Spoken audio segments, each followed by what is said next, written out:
You're living out a dream because you have created wealth in 2024. The average person trying to buy a house it's hard. If I was doing it again, man, I would be eating top ramen. I would get rid of my car payment. I would drive a beater. I'd do everything I could to live with my parents, live on someone's couch if I was single, whatever. The way that we have been able to survive one of the most expensive places in the world is, I think, just thinking well about money and real estate. We're seeing a very divisive times. Hey guys, this is the Money Hole Podcast. Please make sure to like, subscribe, and download or leave a comment so that we can attract more guests to our podcast. Today, I am talking to my new friend, Luke Womack. Thanks for being with me, buddy. Yeah, glad to be here. So where are you at right now? So Southern California, my wife and 4 kids and I live in Anaheim Hills. Anaheim Hills, that's right. So Ryan McKee introduced us a few weeks back, or it was probably a little over a month ago. And, he didn't really tell me much. He said, you got to meet Luke. He would be perfect to get on the podcast. He's one of my very important people, which says a lot about you without knowing you, because Ryan's an incredible guy. But you're doing some really interesting things, man. And we just talked about it before the podcast. Tell us a little bit about the 3 things that you're doing right now, because you're kind of outside the typical mold of, what people do for careers, and would love to hear it. Yeah, absolutely. So, yeah, man, I would say, 50, 60 years ago, the career template was pretty simple. It was get a college degree if you can. But even if you can't, find one big company, work there for 40, 45 years, get a promotion every 3 to 5 years and kind of work your way to the top and then retire. And that's not a bad model. A lot of people did really well with that, and there was pensions and that sort of thing, but the landscape has changed. It's really hard to find people with just one job now. I mean, it's everyone you talk to has got a side hustle or something else. So I'm no different. I have kind of 3 things that I'm doing. The first thing is a nonprofit that I started a decade ago. It's called Arrow. And man, Arrow has a vision to end missions. So basically, man, missions is something that Christians do to bring the good news of Jesus to people who've never heard it before. And the funny thing is that missions isn't the goal. Worship is the goal. We want to invite people to worship Jesus. But missions is kind of the means to that end. So we're hey, we want to end missions, i.e. we want to see the task completed. And so the way that we do that is by eliminating barriers that get in the way of doing missions. So the main one that we've done for the last 10 years is we pay off student debt for missionaries. So we've committed about $7 million towards student debt repayment for people going to places that don't have access to the story about Jesus. So that's number 1. That's called Arrow. And then, so that's on the nonprofit side, and obviously brings me a lot of joy. And I would say it's my life's work. On the other side is the Arena. So I launched this about a year ago, and super simple. It's just a network of peer leader groups. So leadership is super isolated.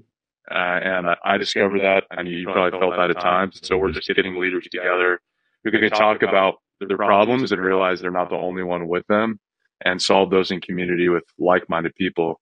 And then the third piece is the smallest piece for sure, but I just do some consulting on the side to help organizational leaders diagnose and solve their number 1 problem in a 90-day period. So yeah, that keeps me busy outside of doing my best to love my wife and my 4 kids. So, dude, that is so amazing. I really love that you guys are helping people get out of student debt, and you're specifically helping missionaries.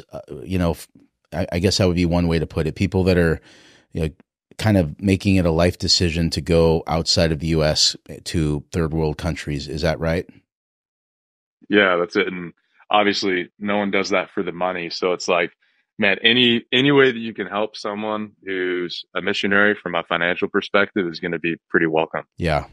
Yeah. That gives me so much hope, right? Because if you think about it, we're in an election year, and we've been seeing, regardless of how much you look at media, if you look at anything at all, we're seeing a very divisive time starting. And, there's a lot of negativity about everything. But here's the thing. There is so many beautiful things that people are doing right now to help other people. And it's really comes down to what we focus on. I was just hanging out with a group of guys for lunch, and this guy was like, "Man, I've been getting triggered and having anxiety about the election, about all the different things that are going on, my kids, the list goes on." He's like, "But in the last week, I've had a ton of peace." He's like, "I've been waking up early. I've been kind of denying myself the media. I've been praying when I get anxious about things." He kind of went through this list of this routine he's created. And it was just such a good reminder. And I think your story, man, $7 million you guys have gone to help pay off people's debt that are making a decision to change their life. Like, people need to hear more of that, because the reality is just as much negativity is out there. There's people in America right now that are doing incredible things to change the world. And you and I both know those people, and we see them all the time. So good for you guys. That's really cool to hear. Let's talk a little bit about the leadership piece. So you said that you guys, this is a peer group. So are these leaders, business owners, pastors, just people that are leading people that are meeting digitally around the nation, or is it localized chapters? Yeah, so the way it works is we have monthly gatherings of 6 to 8 people per chapter. So there's a couple chapters. They're all virtual. But yeah, every month you're getting together with 6 to 8 like-minded people. And yeah, the arena is made up of about two-thirds founder CEO, about 25% directors and managers, and then the other slice is non-founder CEOs. So what that means is that the majority of people started a company, they're leading a company, and they're just lonely, they're isolated. I think isolated is probably a better word than lonely. Like, lonely means there's no one around you. A lot of leaders are around a lot of people, but they're isolated in that they don't have anyone they can really talk to about what's going on. So it's two-thirds founder CEOs, but the other, like, 25% or so, man, it's directors and managers. It's VPs. It's people within companies, senior managers, et cetera, who also don't have anyone to talk to. And man, these people have incredible street cred. These people are really good at what they do. And it's kind of, think of it as like middle management, the people who are actually leading the people on the ground. And they don't have anyone to talk to either. So yeah, and then the remaining group is kind of non-founder CEOs, people who step into the main role of the company that someone else founded. So positionally, that's kind of what the spread looks like. In terms of revenue, the spread's kind of all over the place. About half of people are at companies doing less than 1 million in revenue. About a quarter are at companies doing 1 to 10 million in revenue, and the other quarter are above 10 million in revenue. It's about a quarter female, three-quarters male. So again, it's a spread of just about anyone. But the common thread between these people is they're either leading a company or they're leading a group of people as kind of a manager with direct. How did you get into all this? Like, what were you doing before Arrow and, Arena? Yeah. Yeah. So, man, I graduated from college in 2011 and yeah, didn't really know what I wanted to do. I had this degree in business and went into sales for 3 years. So, yeah, this is crazy. Like, in 2011, terrible time to get a job. Dude, my first job was at Chick-fil-A. I worked there for like 4 days. And I got to say, like, it was a fine job, but I was like, I don't care. Like, I'll make chicken sandwiches. I was, 20 years old, something like that. And, and then I got a job right after that at CarMax, which honestly was an incredible job. Like, I still buy my cars at CarMax because they were so good to me, but it was great. Fortune 500 sales training in a really sleazy industry. And they figured out how to make it pretty clean. Right. And so I love that. I sold enterprise restaurant software for a year, and then I sold B2B payroll with ADP for a year. So I kind of had a slew of sales jobs. And then I just got the itch, man. I'm like, I want to start something on my own. So at that point, I was 24 years old, like 23 years old, and I started a nonprofit. I was really passionate about this missions thing. So started a nonprofit. And man, here's where the story gets embarrassing, just being real. So I thought it was this great leader. In fact, I probably thought I was a genius. I'm like, this is great. I start this company. We're starting to raise money. And so I end up hiring my first employee. And again, I feel like a genius because I just doubled my employee headcount, right? We went from one to two. I'm like, I'm a genius. Man, I will never forget where I was when my first employee walks up to me at 90 days of employment. And he says, Luke, I've hated every single day of working for you. And I can't stand another day here, so I'm leaving immediately. And the worst part is, Chris, that we had to drive home next to each other and park next to each other because our townhome shared a wall. That is the most Right. awkward So story like I've ever heard in my life. it was so awkward. And right away, like I thought he was a problem. Right. I'm like, oh, this guy for sure is the issue. What is he doing? I'm the world's greatest leader. And then I called three mentors in my life. And by the way, this is just, if this is anything else, it's a testimony to having mentorship in your life. I called three people as my dad, a guy that mentored me in college, and one other guy. Told them about the story, expecting them to side with me. And all three of them are like, Luke, you're an idiot. They're like, you are the problem. You're a lousy leader. And so fortunately, I believed them. And I was like, you're right. This is my fault, not his. He's an awesome guy. And he actually gave me a great gift because he held up a mirror for me and showed me, hey, man, like, you're the problem. So, man, I almost thought about hanging it up, quitting leadership altogether. But then I was about to hire my next employee, and I kind of went to him Eeyore-ish, and I'm like, hey, man, the last guy quit. It's probably not going to work out. And he's like, no, actually, we're still in. He's like, I know that your leadership is rough, but I'm willing to wait for you to grow. And we believe in the mission, so let's do this. So I got this second wind of energy. And I would say this, Chris, to answer your question, like, where did all this come from? From that point forward and over the last 10 years, I have made it my mission to understand everything I can about number one, great leadership, and number two, scaling organizations. And I have not arrived at either. Obviously, I have a lot of room to grow, but I'm a whole lot better of a leader now than I was a decade ago. The first piece was humility for me. I didn't have it, and I was humbled for sure. And also growing organizations. Like, we're grateful, man. The nonprofit I lead has grown by 31% per year for the last decade. So it's like, man, it's been a pretty fun journey, but I would say it was those experiences and the learning for the next decade that caused me to want to open the arena, because the arena is what I wish I would have had 10 years ago, but I didn't know if anything like that existed back then. Well, man, we'll make sure to put some links in our description for the arena if people want to find out about that, because you're so right. I mean, it is very difficult for people to learn how to become a leader.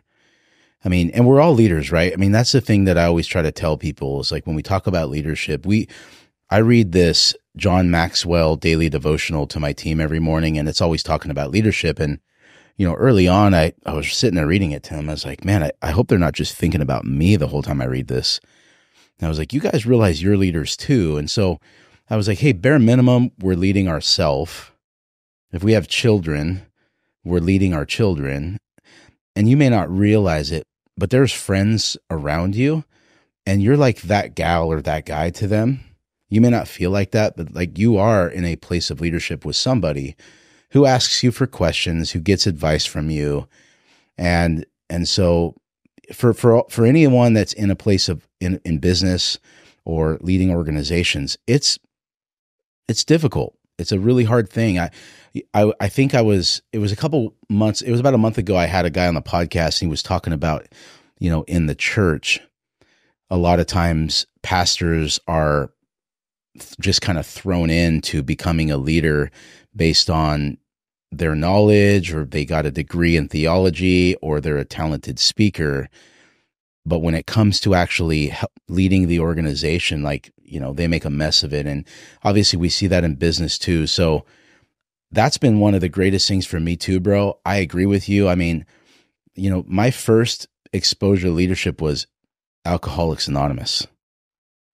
You know, because I was getting sober 20 years ago. Like, I was rock bottom in my life, and, you know, you don't go to AA on a winning streak. So there is usually some humility, although you'd be surprised how resilient the ego is.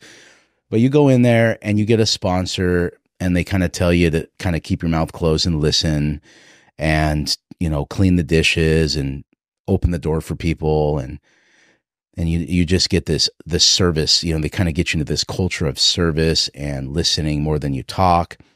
And then you start feeling better. And they're like, hey, you're doing well now. You should help other people.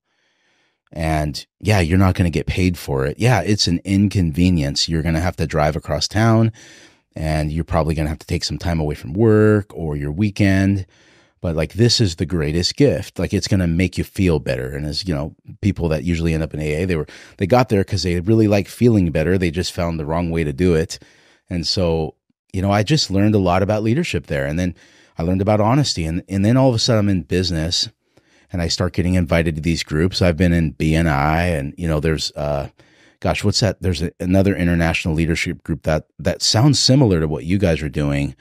I forget what it's called, but there's another one for CEOs that meets around the nation. That's really cool. But man, those are so helpful. And obviously the core now, which Ryan and I are a part of, being around other people that are facing the same problems, that have figured it out, that can tell you how to deal with it. I mean, I don't know how anybody would arrive to a place of improving on leadership without failing, number one, but also without guidance and having some community around you. Oh yeah, one of my favorite all-time proverbs is Proverbs 15:22 that says, "Without counsel, plans fail, but with an abundance of counselors, they succeed." So true. It's like, man, I wish I would have actually believed that proverb earlier in my life. Yeah. It's like it's like the older I get, the more I realize that I'm weak alone and strong in community. Mm-hmm. But like, why is it that when I was 20, I thought I was this powerhouse by myself? Yeah. And the irony is that I'm definitely stronger now as a leader, yet I realize so much more my need for community and camaraderie. Yeah. Funny how that worked. It is funny. I think there's an author that calls it the great unlearning. It's like the more you learn, the more you realize you don't know. Yeah. And that's like such a good place to be, because when you're a student and you're curious all the time, you're just constantly improving. And I mean, that's been my secret, man. I tell people all the time, like, the only thing that I could say that I know is something that I do well is pattern recognition. Is I can see that something's working, and I can say, well, why try to figure it out? I should just do it that way, So Yeah. so that's really cool, man. So you're how many employees do you guys have right now? So it's for the arena, it's just me. So just myself running the arena. We have 5 chapters. I facilitate all of them. For Arrow, we have 10 employees. So that one's a little bit more of a small shop. And yeah, both are fun, man. Like, leading people is a joy. And I would say in general, you can get a whole lot more done with people. Because you have people to delegate to, people to celebrate with. The arena is just a little bit newer, so we're not at the point where we can hire people, but eventually I'd love to build a team around it once we get some scale. So you live in Orange County. You live in Anaheim, right? It's not the cheapest place to live. You're running a nonprofit. One of the things that I do, my main job is a mortgage lender. But that's become so much more over the last few years, because a mortgage lender has to really help solve clients' problems because of affordability, just all the things going on with people. We're really working hard these days to try to help people understand the value of buying real estate and getting out of debt. Tell me a little bit about how you've been able to, I mean, I think you own a home, you shared with me. Like, what has been some of the things you've done to stay in a great place financially while running a nonprofit? Yeah, man, awesome question. So I would say it's a few things. And it's funny, someone just texted me the other day about this. I have a young friend, and he's like, "Hey, talk to me about real estate." He just got married. So him and his new bride are in their early 20s, and they're trying to figure out their way. So I would say the way that we have been able to survive in one of the most expensive places in the world is, I think, just thinking well about money and real estate. So, man, like, we did the Dave Ramsey thing for a while. That really helped. So yeah, if I had to break down, like, I don't know, like your grandfather's principles of how to view money well, I mean, just off the top of my head, like, man, the first one has got to be just be really careful about debt. I think debt is an incredible tool, right? And I think one of the best tools inside of the debt universe is the 15 or 30-year mortgage. Like, it's incredible. You're telling me I can get a loan for a pretty significant amount and get a monthly payment that does not change for the whole life of the loan. That's unbelievably helpful for somebody trying to get into a home. So I'd say that just think really well about debt. And and then the other one, I mean, it's again, it's super basic, but spend less than you make. It's like it's so easy to say, but so hard to do, especially as your salary goes up over time. It's like, man, if you can just like almost pretend like those dollars don't exist, it really helps. I would say this though, like I know you're in real estate. Actually, I wrote down some of my real estate principles, and I'm curious how you'd interact with these as a guy who knows a whole lot more about real estate than me, because these are very grandfatherly, right? Like none of them is going to be very forward thinking, I don't think. But I texted these to my buddy the other day. So I said, number one, real estate is first and foremost shelter, right? So I think that's the first thing is we think more about where we're living. Our home is a place where we're living. Second is the trade up approach. So we're really fortunate. We have two homes. We bought one with Ryan, with our mutual friend Ryan, about I don't know, 6, 7 years ago, something like that. I know longer, it's 8 years ago. And then we decided to trade up. But instead of just selling that and using the equity to buy the next one, we figured out a way to keep it and rent it out. And so that's been really helpful and has allowed us to kind of keep up with the growth in the market because, you know, it's a hedge against inflation. As inflation goes up, we raise the rent on the place. So not everyone can do that. We're fortunate we're able to, but if you can do that, man, keep trading up. And that's kind of our plan for real estate is we just want to not upgrade, not trade up, so to speak, unless we can keep the old house and rent it out. And so I would say this, like that slows you down a lot. And that's probably a good thing because it prevents us from over leveraging ourselves. So yeah, real estate is shelter. That's number one. Number two, the trade up approach, trade up and trade out once you can afford to get the next place and keep the old place. And then I would say, man, number three, like don't time the market. Like you're almost always wrong, right? Unless you're an absolute professional and you really know what you're doing, like you're probably going to be wrong. Like buy and hold for the long run and buy when you can afford it. And certainly there's a time to sell real estate, no doubt. But don't try to sell real estate or buy real estate when you think the market's right. Do it when you can afford it. Because gosh, over the long run, I think there's like very, very few periods across 5 year windows in the real estate market where there's a decrease. There's a lot of 1 year periods where there's a decrease.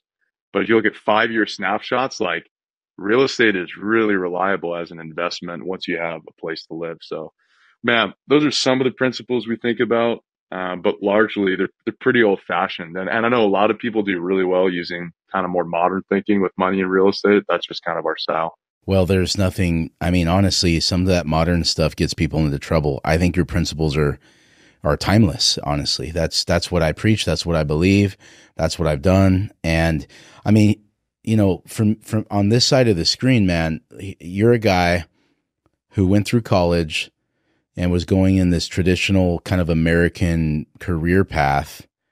And now you're doing things where you're literally changing the planet. You're literally living out a dream. Like I'm sure many days what you're doing doesn't even feel like a job.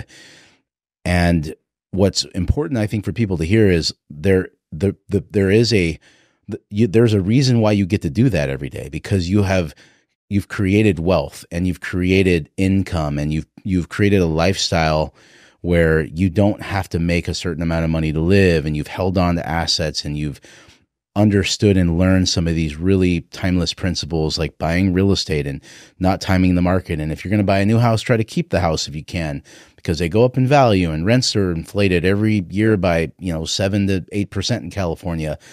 So I think that your story is perfect, man. And that's what people need to hear because, right now in 2024, the average person trying to buy a house it's hard.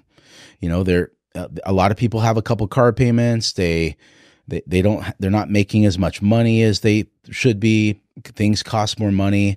And most of the mortgage guys I know, I mean, I would say half the people we meet with right now, it's helping them find a strategy to start making more money, get out of debt, and prepare to buy a property. I mean, 3, 4, 5 years ago, it was like, it's a lot easier to do that. But right now it's people have to kind of really think about it. And I think it has to do with changing your mindset and getting around people like you who have done it. And even if you're not a real estate guru, I mean, if you've got a couple properties, or if you know someone that has a couple properties and they seem to be living a pretty quality life, they don't seem super stressed, they seem like they're able to have fun, you just got to ask people questions, and ask for help. And that's something that is really big that we do. In fact, we're going to be doing a home buyers course online here soon, where we're going to show some of the things that people can do right now to take advantage of unique loan programs, but also to take advantage of some of the legislation coming out of Sacramento, where you can create value buying property that will create income. And so there is a lot of ways to do it still for people that are listening. It's not, there's always good deals out there. One of the things that you said, Luke, was don't time the market. The thing I think people have to be careful of, you can't look at 2024 and try to look at 2020. It's a completely different world now. There's a book out there called Who Moved My Cheese, and it just talks about, you have to follow the trend. The money is still there. It's just moved. And there's definitely a way to find it. We see it all the time, man. So no, I think your principles are great. Get out of debt, stay out of bad debt, use debt to leverage for assets. Let the bank take the risk. The banks take the risk because they know real estate's solid. Live below your means. It's not that you're spending less. You're just trying to get as many dollars as you can to go towards appreciating cash flow assets instead of flat screens and fancy cars. And invest in things that go up in value most of the time, right? Yeah, I love what you said about the perspective piece. And yeah, I want to speak to the person who's maybe listening, who's struggling to figure out, hey, how do I buy a home? How do I get started? Whatever. I don't know what the average age of someone is who listens, but if I were to do it over today, what would I do? Man, just a bit of perspective. Like in 2016, when we bought our first home, I remember seeing the sticker price and almost passing out. You know why? Because I was looking at prices from 2010 and 2011 and 2012, and I was thinking to myself, this is overpriced. This is more than we want to pay. I can't believe anyone would pay this much, ... So that was my emotion. But my head was saying, as I had been mentored by some great people like Ryan, who helped me think well about real estate, man, don't compare to back then. Don't try to time the market. Buy when you could afford it. And we figured out a way to do it. It was not too far outside of our budget that we couldn't handle it. And so we made some sacrifices and we did it. And now the house is worth much more, obviously, 8 years later. But I see people doing the same thing now. They're like, oh my gosh, the market's so expensive. It's so overpriced. It's like, well, where do you think it's going to be in 10 years? Do you think it's going to be lower in 10 years or higher than 10 years? Like, so if I was doing it all over again today, I will admit it's more difficult pound for pound right now than it was in 2016. For sure. There's no doubt about that. To get in, more than it's ever been, like to get into the real estate market, like there's very little arguing that. If I was doing it again, man, I would be eating top ramen. I would get rid of my car payment. I would drive a beater. I'd do everything I could to like live with my parents, live on someone's couch if I was single, whatever, and just figure out how to save up as much money as I possibly could. I'm not going to try to gamble on Bitcoin or something like that I don't probably understand. But I'm just going to work really hard. And that probably means having 2 or 3 jobs, right? Maybe you have one, kind of like anchor job. This is like your vineyard that just produces over and over and over. You're not going to make a ton, but it's your vineyard. And then maybe you have like, your big oak tree, right? And that's, something you're investing in that might pay off big later. And then you have some of your perennials in your garden where those are little period pieces, right? Like put together a little garden of income that's producing for you in all kinds of different ways and work as hard as you can to see if you can get there. And you know what? It's going to be rough for 3 to 5 years, but at the end of that period, you're probably going to be able to get into the market somehow. And 10, 20 years later, you're going to be glad you did. But it's everyone's got to take the poison, take it now or later, It's true, man. A couple last thoughts I have on that. I've been a mortgage lender for 22 years, and the saddest meeting I have is someone in their 50s, 60s, or even 70s at times who's coming to me and trying to figure out how to make it work because they never invested. They just worked their whole life and spent their money and never really took the time to figure out how to control their money. I mean, there comes a point where it's really, really hard to figure out how to not work and how to make it. And Social Security it's not security at all. And so people really have to figure this out right now. And there are so many resources out there. You know, if you're someone that wants to learn how to create wealth, specifically with real estate, we are creating a class for that. I mean, we have literally been a part of 500 people who have become multimillionaires, and we're using the exact tactics that these people have used, talking about some very basic things like what you talked about, taxation, even things like living trusts and estate planning.